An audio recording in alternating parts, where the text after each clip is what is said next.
이슈 뉴스입니다. 임명 후 처음으로 국회 본회의에 출석한 조국 법무장관이 자택 압수수색을 나온 검사와 직접 통화한 것을 시인했습니다.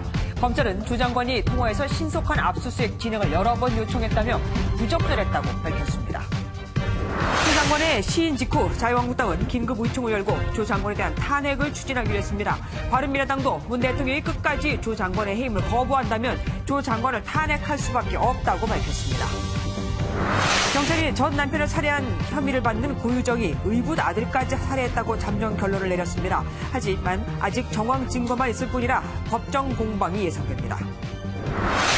잔탁을 포함해 국내에서 유통되는 위장약 269개의 품목의 원료에서 발암물질이 기준치를 초과하는 것으로 조사됐습니다. 복용 중인 환자가 144만 명으로 추산되는데 정부는 즉시 관련 약품들을 판매 중지하고 회수 조치에 나섰습니다.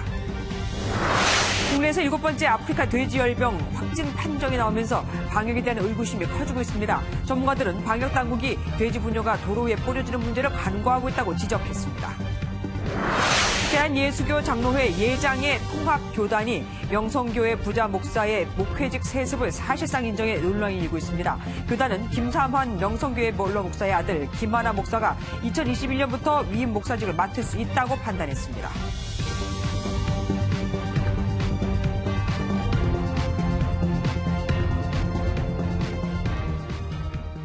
조국 법무부 장관이 검찰의 자택 압수수색을 받은 바로 그날 현장에서 압수수색을 지휘하던 수사팀장과 통화한 사실이 드러났습니다.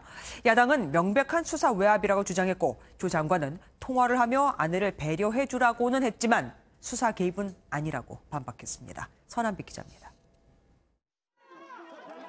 지난 23일 검찰은 조국 법무부 장관 자택을 압수수색했습니다. 그런데 이날 압수수색이 시작될 무렵 조 장관이 수사팀장과 통화를 한 사실이 국회 대정부 질문에서 드러났습니다. 주광덕 자유한국당 의원은 조 장관에게 수사팀장과의 통화 여부를 물었고 조 장관은 통화 사실을 인정했습니다. 이번 주 월요일 검찰이 자택을 압수수색 시작할 무렵에 압수수색하고 있는 검사팀장에게 장관이 전화 통화한 사실 있죠? 네, 있습니다. 주 의원이 수사 외압이라고 지적하자 조 장관은 수사에 개입하는 통화는 아니었다고 밝혔습니다. 법무부 장관으로서는 절대 해서는 안 될 일을 저는 하셨다고 생각합니다. 그렇지 않습니다. 제 처가 매우 안 좋은 상태라서 좀 배려를 해달라라고 말했습니다. 잠깐만요. 주 의원 질의에는 사과를 하지 않았던 조 장관은 공격이 계속해서 이어지자 결국 고개를 숙였습니다. 적절하지 못한 통화에 대해서는 충분히 사과를 하는 게 저는 맞다고 봅니다. 성찰하겠습니다. 죄송합니다. 수사 개입 논란이 일자 법무부는 조 장관 배우자의 건강 상태가 너무 안 좋은 것 같으니 놀라지 않게 압수수색을 진행해달라고 말했을 뿐이라는 입장을 밝혔습니다. MBN 뉴스 선한빛입니다. 검찰의 반응도 나왔습니다. 조국 장관과 압수수색을 진행한 팀장과의 통화는 심히 부적절한 것이라고요. 심지어 통화 내용도 압수수색을 신속하게 해달라는 것이었다고 합니다. 이어서 김순철 기자가 보도합니다. 검찰은 조국 법무부 장관이 압수수색 팀장인 A 검사에게 압수수색을 신속하게 진행해달라는 취지의 이야기를 여러 차례 했다고 밝혔습니다. 이에 A 검사가 절차에 따라 신속하게 하겠다는 응대를 역시 수차례 했다고 전했습니다. 현직 법무부 장관이 일선 검사에게 압수수색의 가이드라인을 제시했다는 논란이 불거질 수 있는 대목입니다. 그런데 문제는 또 있었습니다. 해당 검사가 그런 과정이 심히 부적절하다고 판단했다는 겁니다. 예기치 못했던 통화로 적지 않은 압박을 받았을 것임을 시사하는 부분입니다. 이러한 사실이 외부에 알려지자 검찰 내부에서도 도를 넘어섰다는 반응도 감지됩니다. 한 검찰 관계자는 MBN과의 통화에서 있을 수도 있어서도 안 되는 일이라고 잘라 말했습니다. 법조계에서도 통상 압수수색을 나가는 수사팀도 돌발 상황 때문에 적지 않은 압박을 받는 게 사실인데 조 장관의 전화가 수사 개입으로 비춰질 수도 있다는 의견입니다. 검찰이 조 장관의 전화 통화와 관련해 심히 부적절했다는 입장을 내놓으면서 또 다른 논란이 되고 있습니다. MBN 뉴스 김순철입니다. 조국 장관이 검사와 통화한 사실을 인정하자 한국당은 긴급 의원총회를 열고 조 장관 탄핵을 추진하기로 했습니다. 한마디로 명백한 직권 남용이라는 겁니다. 이동화 기자가 보도합니다. 긴급 의원총회에서 조국 장관에 대한 성토가 쏟아져 나왔습니다. 압수수색 도중 검사와 통화한 건 명백한 수사 개입이라며 탄핵 대상이라는 겁니다. 법무부 장관은 개별적인 사건에서 검찰총장을 통해서만 지휘하게 되어 있습니다. 직무집행에서 헌법이나 법률에 위반한 행위를 했을 경우에는 탄핵 사유입니다. 과거 국정원 댓글 사건 당시 김용판 전 서울지방경찰청장이 수사과장에게 전화한 사실에 분노했던 조 장관이 판박이 행태를 되풀이했다며 구속수사도 요구했습니다. 김용판 전 청장이 권은희 수사과장에게 전화했다는 이유로 즉각 구속수사로 가야겠다 하고 본인이 트위터에 썼습니다. 즉각 구속수사로 가야 되는 거 아닙니까? 탄핵 소추 추진에 바른미래당도 가세했습니다. 바른미래당 오신환 원내대표는 부당한 요구라며 문 대통령이 조 장관의 해임을 거부한다면 탄핵 소추가 불가피하다고 밝혔습니다. MBN 뉴스 이동화입니다. 민주당도 긴급 의원총회를 열었습니다. 민주당은 조국 장관과 검찰 수사팀장과의 통화 사실보다는 이 사실이 알려진 데 대해 수사정보 불법 유출이라며 반발하고 있습니다. 현장에 나가 있는 취재기자 연결해 보겠습니다. 전정희 기자, 지금도 의원총회가 진행 중인 거죠? 네, 그렇습니다. 민주당 긴급의총이 현재 진행 중입니다. 조금 전 저녁 7시 20분쯤 국회 대정부 질문이 끝난 직후 곧바로 민주당 긴급의총이 열렸는데요. 안건은 두 가지입니다. 이주영 국회부의장의 국회법 위반과 주광덕 의원의 수사정보 불법 유출인데요. 민주당은 본회의 사회를 보던 이주영 국회부의장이 합의되지 않은 정회를 선포했다며 국회법을 위반했다고 주장하고 있습니다. 또 주광덕 한국당 의원이 제기한 조 장관과 압수수색한 검사와의 통화에 대해 수사정보 불법 유출이라며 강력 반발하고 있습니다. 이해찬 민주당 대표는 의총에서 검찰과 내통하는 수준이라며 책임을 묻고 경고해야 한다고 밝혔습니다. 이미 한국당과 바른미래당이 조 장관에 대한 탄핵 소추안을 발의하겠다고 밝힌 만큼 이에 대한 대응 방안도 논의 중인 것으로 알려졌는데요. 국회 대정부 질문 첫날부터 여야가 조국 장관의 수사 외압 논란을 두고 치열하게 격돌하면서 정기국회가 조국 블랙홀에 빠져드는 모습입니다. 지금까지 국회에서 MBN 뉴스 전정인입니다. 국회 하면 빼놓을 수 없는 야유와 고성은 오늘도 계속됐습니다. 자유한국당은 조국 장관을 인정할 수 없다는 듯 법무장관 대신 기존의 호칭을 사용하는가 하면 조 장관 발언에 종종 야유를 보냈는데요. 반면 더불어민주당은 조국 청문회가 아닌 대정부 질문이라며 기싸움을 이어갔습니다. 이동석 기자입니다. 조국 법무부 장관을 향한 자유한국당 의원들의 야유는 입장과 동시에 시작됐습니다.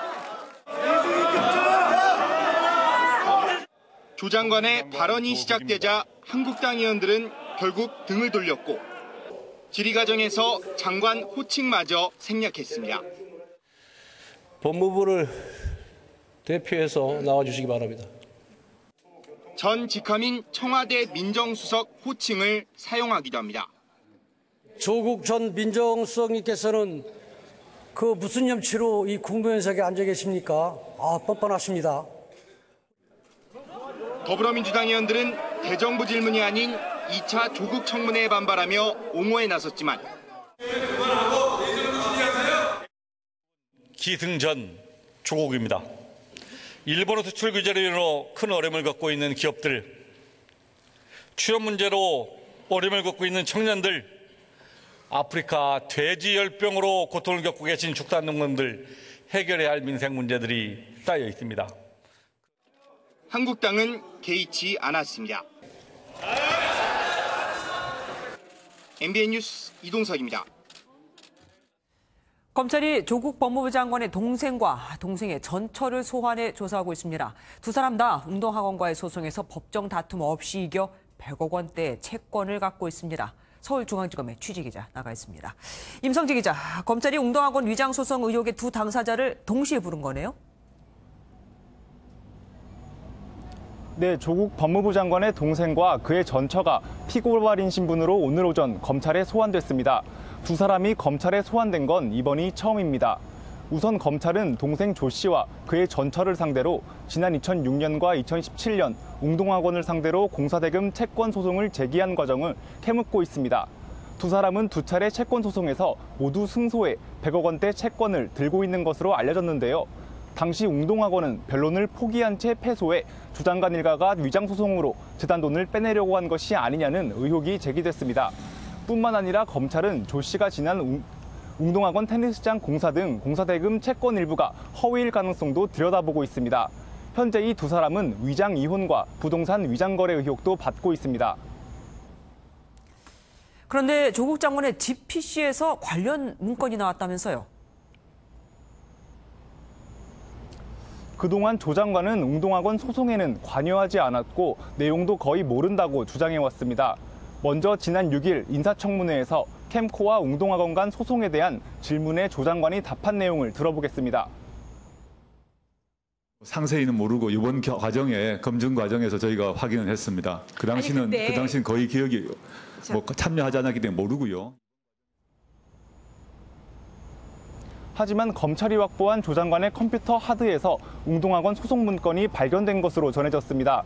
지난 2006년 9월에 작성된 이 문건엔 교육청의 허가를 받지 않은 학교 소유의 부동산에 캠코가 가압류를 걸었으므로 이를 취소해야 한다는 내용이 담긴 것으로 알려졌습니다. 검찰은 조 장관의 해명과 달리 캠코 가압류 대응 문건을 직접 작성했는지 그 여부를 확인하고 있는 것으로 전해졌습니다. 지금까지 서울중앙지검에서 MBN 뉴스 임성재입니다. 조국 장관의 아들이 연세대 대학원에 지원한 입학 서류가 사라져 검찰이 수사를 하고 있죠. 그런데 연세대 측이 당시 대학원 정원이 미달이어서 응시자는 다 합격을 했다고 밝혔습니다.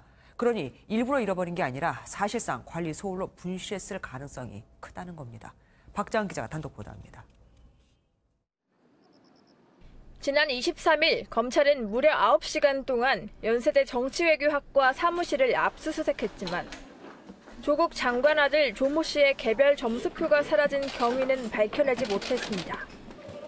이후 학교 측은 지난 7월 교육청 감사 때부터 이미 조 씨를 비롯한 정치외교학과 학생들의 개별 점수표가 모두 없어진 사실을 알고 있었다고 주장했습니다.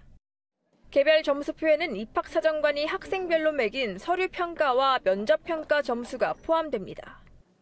그런데 학교 측에 따르면 2018년도 1학기 전형 당시 정치외교학과 정원이 사실상 미달이었던 것으로 확인됐습니다. 해당 전형은 각 과별로 정해놓은 인원이 없고 총정원제여서 명문대학 졸업 등 우수 스펙을 가진 인재가 특정 과에 몰리면 잠정적으로 정해놨던 인원보다도 더 뽑을 수 있습니다. 실제 조 씨는 미국 명문대학인 조지 워싱턴 대학을 졸업했습니다. 연세대의 한 관계자는 신입생 충원율이 86% 정도라며 10명 안팎의 정원에서 8명이 지원했다면 전원 합격이라고 보면 된다고 말했습니다. 정치외교학과 학생들의 개별 점수표 3년치가 통째로 없어졌다는 학교 측 주장과도 맞아떨어집니다. 의무 보존 기간이 4년이라 2015년도 입학생부터 서류가 있어야 하지만 학과 측 관리 소홀로 서류가 분실됐을 가능성이 높게 보여집니다. 검찰은 2018년도 당시 조 장관 아들의 입시를 맡았던 정치외교학과 교수를 조만간 소환해 조사할 예정입니다. MBN 뉴스 박지안입니다. 조국 장관의 딸은 현재 부산대 의학전문대학원에 재학 중입니다. 그런데 당시 입시에서 당락을 가른 건 성적이 아닌 면접이나 서류 점수였다는 의혹이 제기됐습니다. 성적은 2.6점 차가 최대인데 희한하게 면접 점수는 최고 30점이나 차이가 나 이렇게 되면은 성적이 꼴찌여도 면접 점수로 합격을 할 수 있다는 말이 됩니다. 이혁근 기자가 보도합니다. 조국 장관의 딸이 입학했을 당시 부산대 의전원의 입시 평가 기준입니다. 대학 성적 30점, 영어 20점, 서류 20점, 면접 30점, 이렇게 총 100점 만점으로 평가해 학생을 선발했습니다. 얼핏 보면 평가 기준마다 균등한 배점으로 보이지만 실상은 그렇지 않았습니다. 대학 성적 30점엔 기본 점수가 27.4점이나 되고 편차는 고작 2.6점입니다. 영어 성적 20점의 기본 점수는 18점, 편차는 2점에 불과합니다. 자기소개서와 기타 서류를 종합적으로 평가하는 서류 점수 20점의 기본 점수는 11점입니다. 편차는 9점으로 높아집니다. 면접 점수 30점은 기본 점수가 없어 0점부터 30점까지 줄 수 있습니다. 대학 성적과 영어 성적 꼴찌가 서류와 면접 점수만 좋으면 충분히 합격할 수 있는 구조입니다. 주관적 요소가 많이 들어가는 면접 비율을 높였다는 겁니다. 이건 당연히 입시 관계자들이나 이런 분들의 의사가 반영될 여지가 굉장히 많다고 생각합니다. 조 장관에 따른 서류 전형에 허위 인턴 활동 증명서를 제출하고 2차례 유급을 하면서도 6학기 연속 장학금을 받은 의혹도 있습니다. 여기에 딸이 낙제점을 맞은 직후 조 장관의 모친은 부산대병원에 그림 4점을 기증했는데 이 기념식에 조 장관은 직접 참석했습니다. 검찰은 조 장관 딸의 의전원 입시 과정에 누가 어떤 방식으로 영향력을 행사했는지 사실관계를 밝히는 데 주력하고 있습니다. MBN 뉴스 이혁근입니다. 경찰이 전 남편을 살해한 혐의를 받는 고유정이 의붓 아들도 살해했다고 잠정 결론을 내렸습니다. 질식사라는 단어를 검색해 보기도 했거든요. 하지만 아직 정황 증거만 있을 뿐이어서 향후 법정 공방이 예상됩니다. 김영현 기자가 보도합니다. 경찰은 지난 3월 위붓 아들 사망 사건의 범인을 고유정으로 잠정 결론 내렸습니다. 고 씨가 당시 결혼 생활에 위붓 아들이 걸림돌이 된다는 이유로 살해했을 가능성이 높다는 겁니다. 국과수가 최근 현 남편의 모발을 추가 검사한 결과 특정 수면제 성분을 확인한 것으로 알려졌습니다. 지난해 11월 고유정이 처방받은 약물과 같은 성분이었습니다. 경찰은 사건 당일 새벽 고 씨가 휴대전화를 검색하는 등 깨어 있었다는 정황 증거를 확보했습니다. 경찰 조사에서 고 씨가 아들과 다른 방에서 자 왜 숨졌는지 모르겠다고 진술한 내용과는 다릅니다. 7시에 예약했으면 그게 맞는 거 아닌가요? 고 씨가 위붓 아들이 숨지기 일주일 전쯤 컴퓨터로 질식사와 관련된 인터넷 뉴스를 본 사실이 새롭게 알려졌습니다. 친아들이 치매에 걸린 아버지를 베개로 눌러 질식사시킨 사건이었습니다. 하지만 정황 증거만 있을 뿐 결정적 증거가 없어 향후 치열한 법적 공방이 예상됩니다. MBN 뉴스 김영현입니다. 이부진 호텔신라 사장과 이무재 전 삼성전기 상임고문과의 이혼 소송 2심 선고가 나왔습니다. 이번에도 이 사장이 승소했지만 1심보다 재산 분할 금액은 141억 원으로 많아졌고 아들 면접 교섭 횟수도 늘어났습니다. 조경진 기자입니다. 지난 2014년 시작된 이부진 호텔신라 사장과 이무재 전 삼성전기 상임고문의 이혼 소송. 2심 재판부도 두 사람의 이혼 결정을 내리면서 1심과 마찬가지로 이 사장을 친권과 양육권자로 결정했습니다. 다만 임 전 고문의 아들 면접 교섭 횟수는 월 1회에서 1박 2일씩 월 2회로 늘어났습니다. 설이나 추석 연휴 중에 2박 3일을, 여름방학이나 겨울방학 중에 6박 7일 동안의 시간도 더 주어졌습니다. 2심 재판부는 면접 교섭은 모성과 부성을 균형 있게 느낄 수 있도록 부여된 자녀의 권리라고 설명했습니다. 또 이 사장이 임 전 고문에게 줘야 할 재산 분할 비율도 15%에서 20%로 늘어났습니다. 1심 재판부는 이 사장이 임 전 고문에게 86억 원을 지급하라고 했지만 2심은 55억 원가량 늘어난 141억 1,300만 원을 인정한 겁니다. 2심 재판부는 1심 선고 후 이 사장의 재산이 증가한 점, 임 전 고문의 채무가 추가된 부분 등을 고려했다고 판단 배경을 밝혔습니다. 선고 직후 이부진 사장 측 변호인은 불리한 판결이라고 생각하지 않는다고 입장을 밝힌 반면 이무재 전 고문 측은 여러 의문이 드는 판결이라며 상고의 가능성을 내비쳤습니다. MBN 뉴스 조경진입니다. 미국에서 위장약 잔탁 발암물질 검출 논란이 일자 열흘 전 식약처는 우리는 안전하다고 밝혔었죠. 그런데 오늘 다시 발암물질이 초과됐다며 뒤늦게 의약품 269개의 처방을 금지시켰습니다. 그새 먹은 사람들은 뭐가 되는 거죠? 강대엽 기자입니다. 위궤양이나 역류성 식도염 치료제의 주 원료인 라니티딘입니다. 식품의약품안전처가 국내외 7곳의 라니티딘 제조소를 조사한 결과 발암 물질이 모두 기준치를 초과했습니다. 발암 추정 물질 N-니트로소디메틸아민은 기준이 0.16ppm인데 최대 53.50 ppm까지 나왔습니다. 식약처가 불과 열흘 전 암 유발 물질이 검출되지 않았다고 했던 것과 상반된 결과입니다. 원료 상태에 있을 때의 제조 방법에서 생성이 되는 거냐 아니면 이거를 보관할 때 생성이 되는 것이냐 하는 부분은 양쪽에 다 지금 그 원인이 있을 수 있다고 조사되고 있습니다. 해당 원료가 들어간 제품은 269개에 이릅니다. 정부는 오늘 새벽 1시를 기해 해당 의약품이 병원과 약국에서 처방, 조제되지 않도록 차단했습니다. 어제 기준 해당 의약품을 복용 중인 환자는 144만 명이 넘습니다. 2주 정도 그 안에 들어간 용량을 먹었다고 해서 당장 우리 암이 생기거나 그런 문제는 아닌 걸로 보입니다. 정부는 인체 영양 평가를 통해 암 발병 가능성을 확인하겠다고 밝혔습니다. MBN 뉴스 강대엽입니다. 여자 핸드볼 실업팀 코치가 선수에게 금품을 받아 챙겼다가 물의를 빚고 있습니다. 그런데 어떻게 된 일인지 이를 상부에 보고한 직원은 강제 발령이나 결국 사표를 썼고 코치는 계속 일을 하고 있습니다. 강진우 기자가 보도합니다. 경남개발공사 소속 여자 핸드볼팀의 한 선수가 코치를 상대로 쓴 소원 수리서입니다. 입단 살해 명목으로 값비싼 명품 가방이나 골프웨어를 요구했다고 적었습니다. 압박에 못 이긴 선수는 상품권 100만 원어치를 사서 코치에게 전달했습니다. 선물을 하나씩 조그만 걸 하고 싶다라고 하길래 농담 삼아 한 이야기고. 각종 소원 수리는 담당 직원을 통해 구단인 경남개발공사로 전달됐습니다. 하지만 이 직원은 보고 일주일 만에 서울로 발령이 났고 결국 사직서를 냈습니다. 코치 문제를 제가 팀장에게 보고를 했고 오픈을 안 시키기 위해서 입막음 차원이 있지 않을까라는 생각도 가집니다, 사실.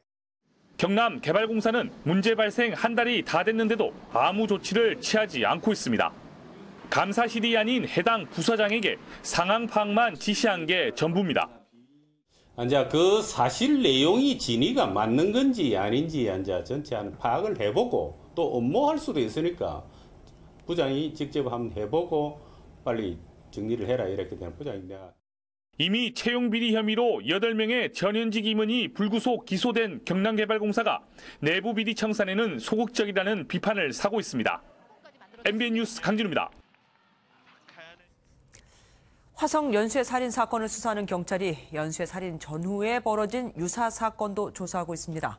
목격자들의 기억을 되살리기 위해 30년이니까 너무 오래됐잖아요. 법 최면 전문가도 투입했습니다. 먼저 이재호 기자가 보도합니다. 화성 연쇄살인 1차 사건은 1986년 9월 15일입니다. 이보다 앞서 같은 해 2월부터 7월 중순까지 당시 화성군 태안읍 일대에서는 7건의 연쇄 성폭행 사건이 발생했습니다. 7건 모두 미제로 남았습니다. 경찰은 이 7건의 성폭행 사건이 화성 연쇄살인 사건 용의자 이모 씨가 벌였을 가능성을 열어놓고 수사에 착수했습니다. 경찰은 이 사건들을 포함해 이 씨가 처제를 성폭행하고 살해에 붙잡힌 1994년 1월까지를 수사 범위로 정했습니다. 당시 화성에서 책가방만 남긴 채 종적을 감췄던 초등생 실종 사건도 수사 대상으로 파악됐습니다. 경찰은 용의자의 자백을 이끌어내기 위한 당시 목격자 진술 확보에도 나섰습니다. 7차 사건의 목격자로 알려진 버스 안내안과 조사 일정을 조율하고 있으며 9차 사건 목격자의 소재도 파악하고 있습니다. 30년이 지난 사건인 만큼 당시 기억을 되살리게 도와줄 법 최면 전문가 2명도 투입했습니다. 한편 용의자를 수감 중인 부산교도소는 용의자가 사비로 구독하는 신문에서 본인 관련 기사를 오려내 넣어주고 있다고 밝혔습니다. MBN 뉴스 이정입니다. 경찰은 과거 화성 연쇄살인 사건을 조사하면서 지금 이 용의자를 3차례나 대면 조사했지만 매번 놔줬습니다. 또 흉기를 들고 남의 집에 들어갔는데 초범이라는 이유로 집행유예가 선고된 적도 있습니다. 이때 검거가 됐다면 추가 피해를 얼마든지 막을 수 있었겠죠. 윤기란 기자가 보도합니다. 6차 사건 이후인 1986년 6월 인근 지역에서 성폭행 사건이 발생했습니다. 용의자는 최근 경찰이 연쇄살인 사건 용의자로 특정한 이모 씨였습니다. 이 씨를 탐문 수사한 경찰은 이 씨의 알리바이를 깨지 못하고 증거도 찾지 못해 수사를 중단했습니다. 경찰은 8차 사건 후인 1988년 말부터 이 씨에 대한 수사가 미진했다며 재수사했지만 역시 마땅한 증거가 없어 수사가 멈췄습니다. 1990년 초에도 비슷한 사건이 벌어져 이 씨를 조사한 경찰은 이번엔 확인된 신발 사이즈가 달라 용의자에서 배제했습니다. 이때 이 씨를 검거했다면 최대 3명의 피해자를 살릴 수도 있었다는 건데 사건 발생 인근 주민들은 이 점이 어이없고 허무하다고 말합니다. 대처를 잘 못해서 그런 거잖아요. 또 파헤쳐냈으면 확실하게 잡을 수 있었던 건데 그런 아쉬움이 있는. 용의자는 이 밖에도 1989년 흉기를 들고 주택에 침입했다가 초범 등의 이유로 항소심에서 집행유예로 풀려난 사실이 밝혀졌습니다. MBN 뉴스 윤기란입니다. 독도는 일본 땅, 동해를 일본해로 잘못 표기한 해외 사이트를 찾아 신고하면 이를 바로잡는 서비스를 우리 정부가 하고 있습니다. 그런데 4년간 들어온 오류 신고가 3만 건이 넘는데도 제대로 고쳐진 건 3분의 1도 안 된다는 걸 아십니까? 이유가 뭘까요? 김보미 기자가 취재했습니다. 미국 예일대가 만든 환경 생태 관련 사이트입니다. 울릉도는 파란색으로 우리나라 영토로 표시돼 있지만 그 옆 독도는 보라색으로 일본 땅으로 표시돼 있습니다. 미국 CIA 지도에도 여전히 독도가 아닌 리앙쿠르 암초로 표기돼 있습니다. 이번에는 한 싱가포르 일간지입니다. 한국이 불법으로 독도 주변에서 해양 연구를 하고 있다는 내용과 함께 독도를 다케시마로 지칭하고 있습니다. 모두 문화체육관광부 해외문화홍보원이 2016년부터 운영 중인 한국 바로알림 서비스에 신고된 사례들입니다. 올해 9월까지 국가정보나 문화, 역사 관련 오류 신고가 3만 1000여 건이나 접수됐지만 실제 고쳐진 건 3분의 1도 되지 않습니다. 특히 지금까지 동해를 일본해로 표기한 오류는 18,000여 건 접수됐지만 이 중 25%만 고쳐졌고 독도를 일본 영토로 표기한 오류는 671건 중 30%만 바뀌었습니다. 신고는 계속 늘고 있지만 전담 인력은 무기계약직 4명에 불과합니다. 인력이 너무 부족하니까 신고 접수하는 것만도 많이 힘들잖아요. 예산당국이랑 협의를 해서 내년에 2명을 더 증원을 하기로 했어요. 대응 방법도 해당 매체에 이메일을 보내는 방식뿐이어서 매체의 인지도와 특성을 고려한 전략적 대응이 필요하다는 지적도 나옵니다. 지금과 같은 SNS 시대에서는 효과가 없는 것 같습니다. 전략적으로 각 나라의 중요성 있는 출판사와 정부기관에서 선별적으로 룰을 발견하고 시정할 수 있는 거에 마치 일본 땅으로 전 세계에 홍보되고 있는 독도. 바로잡는 전담 인력의 확충이 필요합니다. MBN 뉴스 김봄입니다.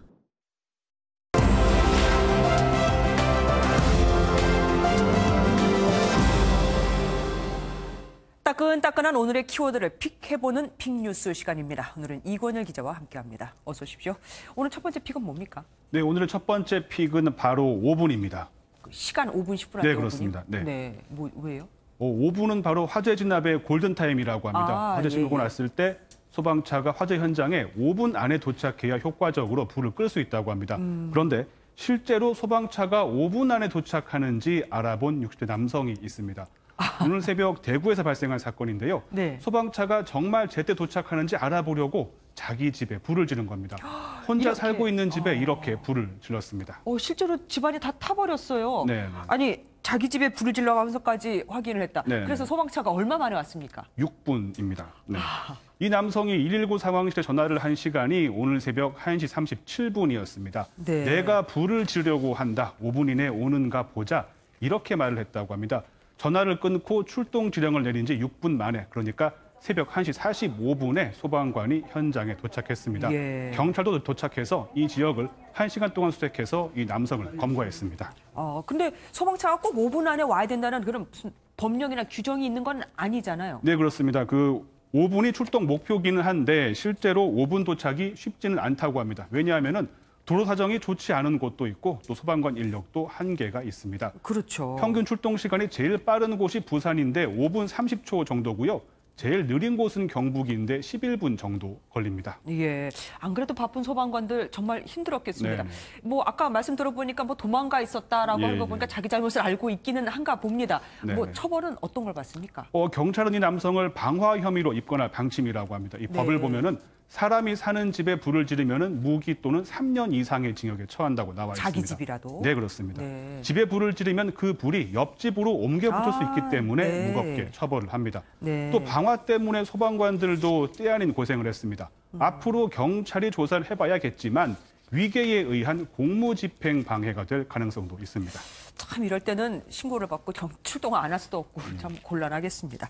다음 픽은 어떤 겁니까? 네, 다음 픽은 바로 찬스입니다. 근데 여기 땡땡땡 찬스라고 비어 네, 있어요. 그렇습니다. 예. 뭐죠? 그 최근 정치권에서 자주 나오는 표현이 이 찬스인데요. 이 네. 땡땡땡에 들어갈 말 바로 최순실 찬스입니다. 더불어민주당 이종걸 의원이 어젯밤 SNS에 올린 글인데요. 곽상도 자유한국당 의원을 향해서 정치 인생을 찬스로 도배한 사람 이렇게 비난을 했습니다. 검찰 출신 듣보자 변호사가 박근혜 정권 초기 민정수석이 됐는데 최순실 찬스 쓴 게 아닐까 이런 말도 했습니다. 듣보잡은 듣지도 보지도 못한 잡스러움을 뜻하는 신조어, 속어입니다. 굉장히 세게 얘기를 한 겁니다. 예, 예. 왜 이런 말을 한 거죠? 곽상도 의원이 아버지 찬스, 시아버지 찬스 이런 말을 썼기 때문인데요. 문재인 대통령의 아들 준용 씨와 준용 씨 부인을 향해서 꺼낸 말입니다. 준용 씨가 유학을 간 건 아버지 찬스 아니냐? 부인이 사업하는데 특혜 있던 것 아니냐, 시아버지 찬스가 없었는지 살펴보겠다는 말을 했습니다. 그럼 곽 의원 측에서 뭐 반응이 나왔습니까? 네, 곽상도 의원은 문준용 찬스라는 말로 응수했습니다. 총선이 다가오니까 문준용 호위병으로 눈도장 받고 싶은 분들이 많은 것 같다. 늦기 예. 전에 문준용 찬스를 챙기시기 바랍니다. 이렇게 밝혔습니다. 예, 사실 뭐 무슨 찬스, 그러니까 예를 들어서 뭐 엄마 찬스, 아빠 찬스 그러면 엄마의 도움을 받는다, 아빠의 도움을 받는다 이렇게 해서 젊은 사람들 사이에서 좀 쓰였던 네. 말 같은데 이게 왜 갑자기 정치권에 등장을 한 거죠? 그 조국 법무부 장관의 장관 임명 과정에서 유행이 됐습니다. 부 장관의 자녀가 부모의 인맥을 입시에 활용했다는 의혹이 나왔기 때문인데요. 네. 국회 인사청문회 때 이 말이 실제로 등장하기도 했습니다. 직접 한번 보시죠. 네. 엄마 찬스, 아빠 찬스를 이용해서 딸이 부정 입학을 한 것이 아닌가라고 의심하면서 분노하고 있는 것이죠. 예, 참 그리고 어떻게 보면 오늘 네네. 아까 잠깐 그 기사에서도 네네. 나왔었는데 조국 장관이 자택 압수수색할 때 그 해당 팀장하고 통화를 했다는 것도 예, 예. 나왔잖아요. 네, 그렇습니다. 그러면 뭐 그것도 뭐 법무부 장관 찬스입니까? 네, 당시 조 장관이 아내의 몸이 좋지 않아서 빨리 끝내달라 이런 말을 했다고 하는데요. 보기에 따라서는 남편 찬스로 비춰질 수 있는 상황이었습니다. 예, 사실 찬스가 기회라는 뜻인데 지금 우리에게는 혜택이라는 말로 들리고도 있습니다. 오늘 픽 여기까지 할게요. 감사합니다. 강화 성모도에 있는 돼지 농장이 확진 판정을 받으면서 아프리카 돼지열병 확진 농장은 7곳이 됐습니다. 전국 이동 중지 명령이 48시간 연장될 정도로 확산세가 심상치 않은데 방역에서 허점이 드러나고 있습니다. 돼지 분뇨라고 합니다. 김민수 기자가 알아봤습니다. 국내에서 처음으로 아프리카 돼지열병 확진 판정을 받은 돼지 농가 앞에 차량 바퀴 자국이 찍혀 있습니다. 지금은 석회가루가 뿌려져 있지만 확진 판정이 나기 전 이곳 농장을 들렀던 차량이 별다른 방역 조치 없이 또 다른 농장을 들렀던 사실이 뒤늦게 밝혀졌습니다. 특히 1차부터 4차까지 발병 농가는 이미 차량을 통한 접촉이 확인된 상황입니다. 그런데 문제는 수송 차량이 이동하면서 도로에다 뿌리는 돼지 분뇨입니다. 감염된 농장에서 나온 분뇨가 뿌려진 도로 위를 다른 차량이 밟고 지나가면 아프리카 돼지열병이 방역 당국의 감시망을 넘어 전국으로 확산할 수 있습니다. 도로변에 누출하는 구조가 변형된 차량들이 굉장히 많이 있습니다. 그래서 문제가 워낙 심각하기 때문에 그마저도 차량이 돼지 분뇨를 실은 상태로 소독을 받아서 완전하게 소독이 안 된 상태로 농장을 오간 사실도 있었던 것으로 알려졌습니다. 전문가들은 수송될 예정인 돼지에게 음식물을 먹이지 않고 차량이 분뇨를 도로에 뿌리는 구조로 제작될 수 없도록 하는 대책이 시급하다고 조언합니다. MBN 뉴스 김민수입니다. 돼지열병이 확산되면서 살처분되는 돼지의 수도 늘 수밖에 없겠죠. 그런데 법적 절차를 무시한 채 돼지를 산채로 묻는 일이 곳곳에서 벌어지고 있습니다. 김지영 기자가 취재했습니다. 한 동물단체가 찍은 돼지 살처분 현장입니다. 인부들이 돼지를 발로 차거나 거칠게 잡아 구덩이에 넣고 땅에 묻기 위해 집게로 들어올린 돼지들은 여전히 의식이 있는 상태로 빠져나오려고 몸부림칩니다. 통상 가축 전염병 예방을 위해 사용되는 살처분 방식은 가스법으로 먼저 가축을 구덩이에 넣고 이산화탄소 등을 주입해 질식시킨 뒤 통에 담아 땅속에 묻습니다. 규정대로라면 살처분 시 반드시 의식이 없는 상태에서 다음 도살 또는 매몰 단계로 넘어가야 하지만 이처럼 지침은 무용지물입니다. 동물권 단체들이 돼지 가면을 쓰고 광화문 광장으로 나온 이유입니다. 돼지 가면을 쓴 사람들이 마대자루에 들어가 앉아있고 뒤로는 불법 생매장 중단 등이 적힌 팻말이 가득합니다. 돼지 가면 퍼포먼스를 통해 산채로 매장되는 주먹구구식 살처분 현장을 재현한 겁니다. 돼지들은 의식이 깨어나거나 다시 살아있는 상태로 생매장되고 있습니다. 정부가 불과 일주일 전 생매장이 일어나지 않도록 살처분 과정을 꼼꼼하게 살피겠다고 밝혔지만 용역업체에 살처분을 맡긴 지자체는 관리 감독조차 하지 않고 있습니다. 동물단체는 생매장 살처분 중단을 요구하는 항의 서한을 청와대에 전달했습니다. MBN 뉴스 김지영입니다.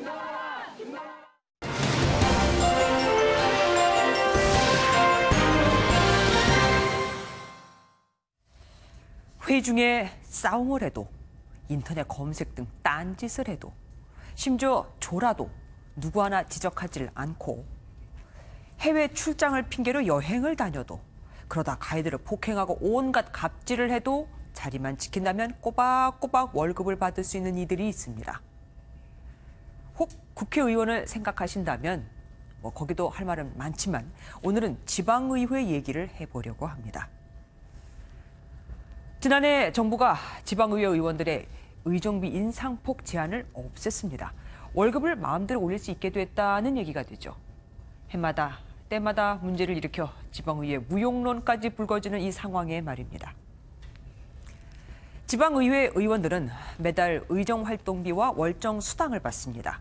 의정활동비는 의정에 필요한 자료를 모으고 연구하는 데 쓰는 돈으로 광역의원은 1,800만 원, 기초의원은 1,320만 원으로 정해져 있고 월정 수당은 직무 활동에 대해 지급하는 일종의 월급으로 정부가 최대 20%로 인상폭을 제한해 두었었는데 그거를 폐지해버린 겁니다.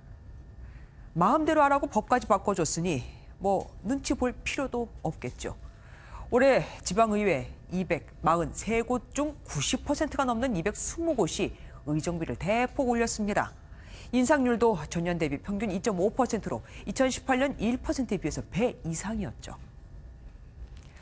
사실 의회 의원들은 다른 일을 겸직할 수 없으니까 개인 생계비에 의정 활동까지 하려면 일부 지역 의원들은 좀 적을 수도 있습니다. 하지만 4년 전 국민권익위원회의 권고에도 아직까지 전체 지방의회 중 71%가 이를 지키지 않고 있다면 생각은 많이 달라지게 되죠. 원래 1991년 부활한 지방의회는 지역 주민들을 위해서 무급으로 봉사하는 명예직입니다.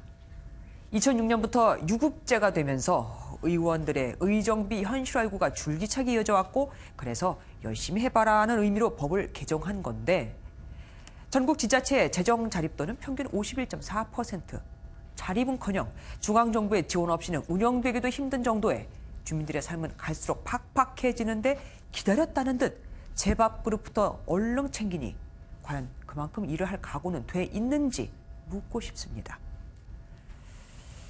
하긴 개정보단 휴점이 더 많은 국회도 월급은 물론 명절 보너스까지 받아가는데 의회만 탓해서 뭘 하겠습니까마는 그래도 지방의회는 주민들과 가장 가까이에서 그들의 삶을 대변하는 만큼 지금부터라도 열심히 일해주기를 바랍니다. 지역의 이웃들이 지켜보고 있다는 걸 잊지 말고 말이죠. 뉴스 초점이었습니다.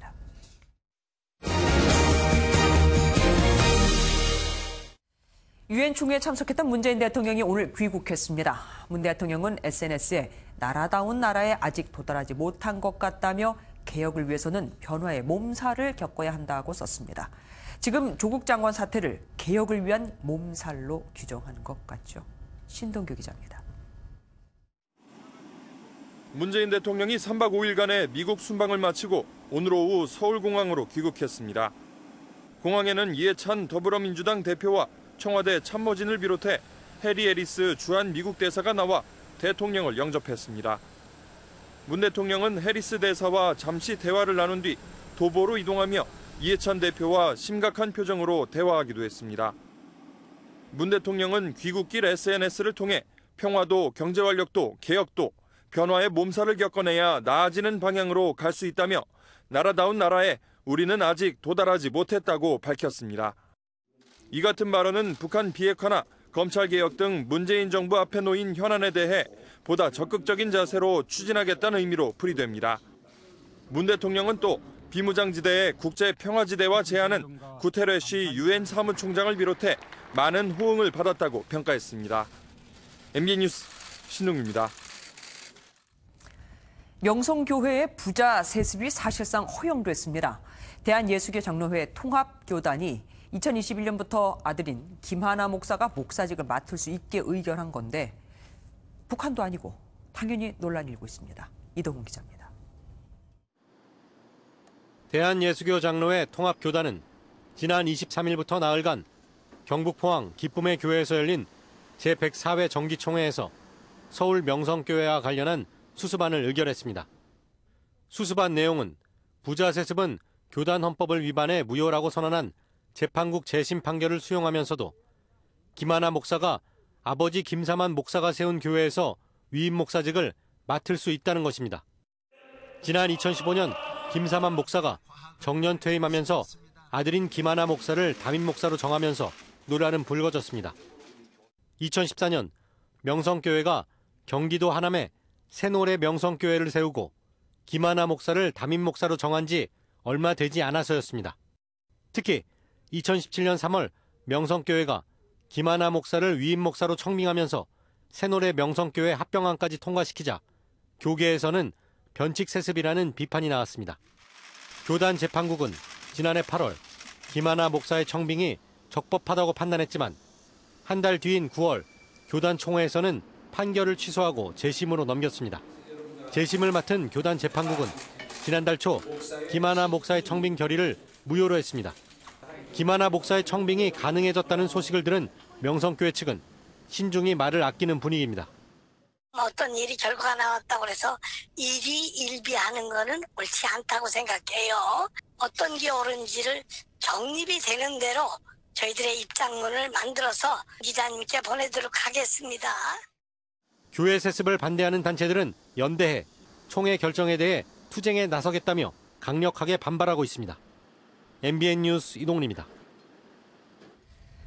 개 구충제로 항암 효과를 봤다는 해외 유튜브 영상이 입소문을 타자 식약처가 절대 복용해서는 안 된다고 했고 그럼에도 폐암을 앓고 있는 한 개그맨은 본인이 시도를 해보겠다고 했죠.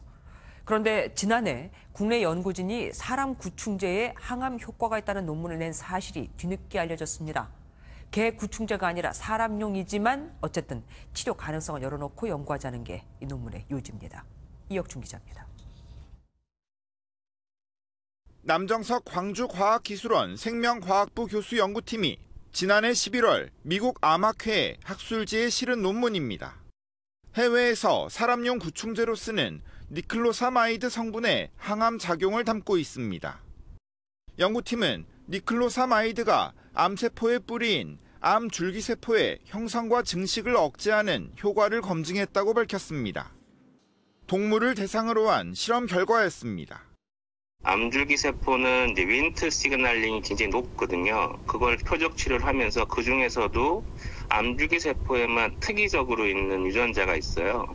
그 유전자를 특이적으로 타겟한다는 것을 저희가 밝혀서 실제 해외에서 니클로사마이드는 암과 바이러스, 박테리아 치료 효과에 대해 많은 연구가 이뤄지고 있습니다. 남 교수는 개 구충제 성분인 펜벤다졸도 연구가 필요하다는 견해를 내놨습니다. 국내에서 사람용 구충제로 쓰는 알벤다졸 역시 해외에선 암 치료 연구가 진행 중이라고 전했습니다. 폐암 말기인 개그맨 겸 가수 김철민 씨는 개 구충제를 복용해 암 치료를 시도하겠다고 밝힌 바 있습니다. MBN 뉴스 이혁준입니다. 3기 신도시가 발표된 이후 더 외곽에 위치한 2기 신도시 주민들의 반발이 컸고 그러자 정부가 추가 교통대책을 고심하고 있죠. 하지만 기존 계획도 제대로 진행되는 걸 찾아보기 쉽지 않습니다.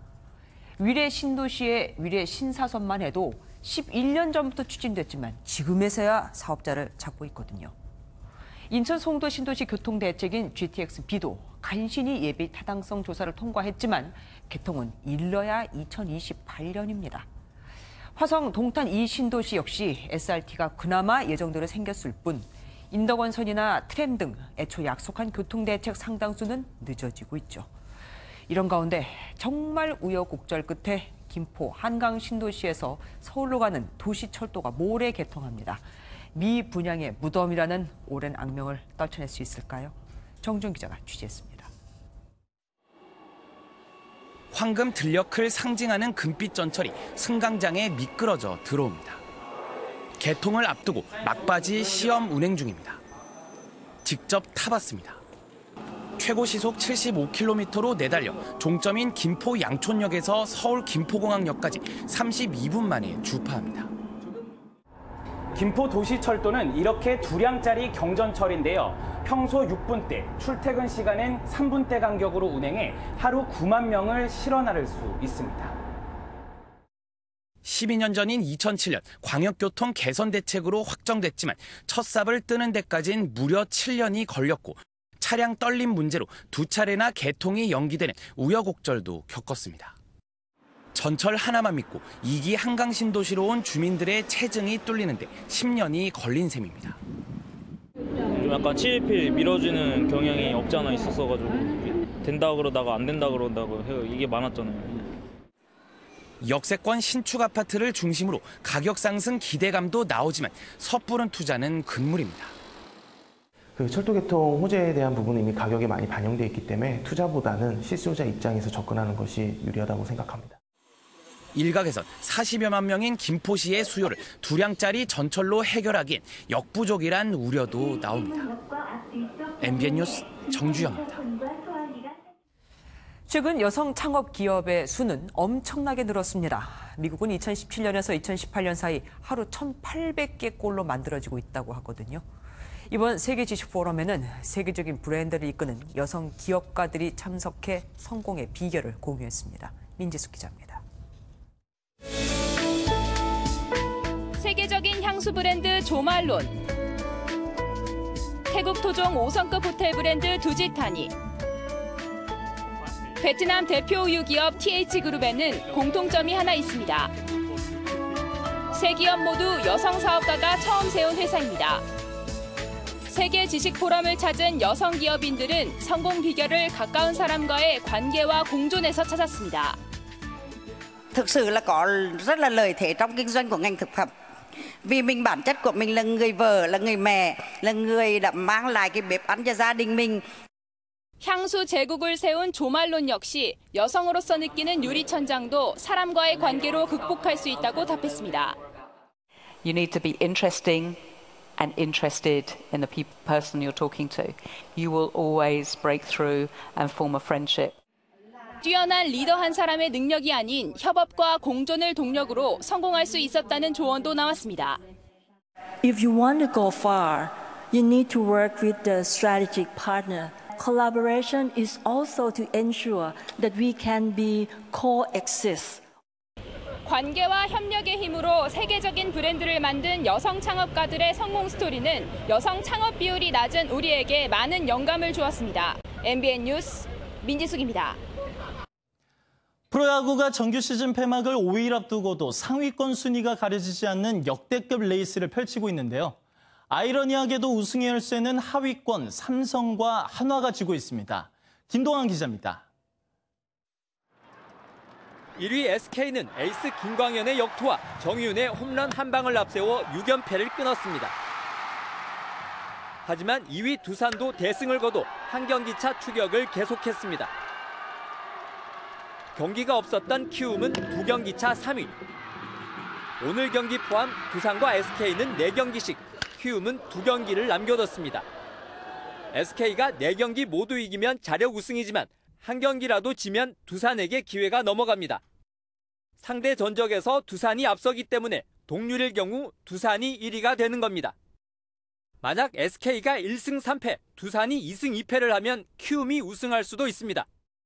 키움이 2경기 모두 이기면 SK 두산과 동률이 되는데 세 팀 간 전적에서 가장 앞서기 때문입니다. 그런데 이들의 운명을 결정짓는 건 최하위 세 팀인 삼성과 한화, 롯데입니다. 삼성이 오늘 밤 두산에 이어 내일과 모레 SK와 경기하고 같은 순서로 한화가 또 두산 SK를 연달아 만납니다. 키움은 롯데와만 2경기 남겼습니다. 2017년엔 꼴찌 KT가 마지막 6경기에서 우승 경쟁하던 기아 두산에게 각각 1승 3패, 1승 1패를 기록해 기아의 우승에 결정적 역할을 했습니다. 올해는 유례없는 세 팀의 우승 경쟁에 하위팀 세 팀의 존재감까지 가장 싱거웠던 시즌이 가장 뜨거운 마무리로 치닫고 있습니다. MBN 뉴스 김동환입니다.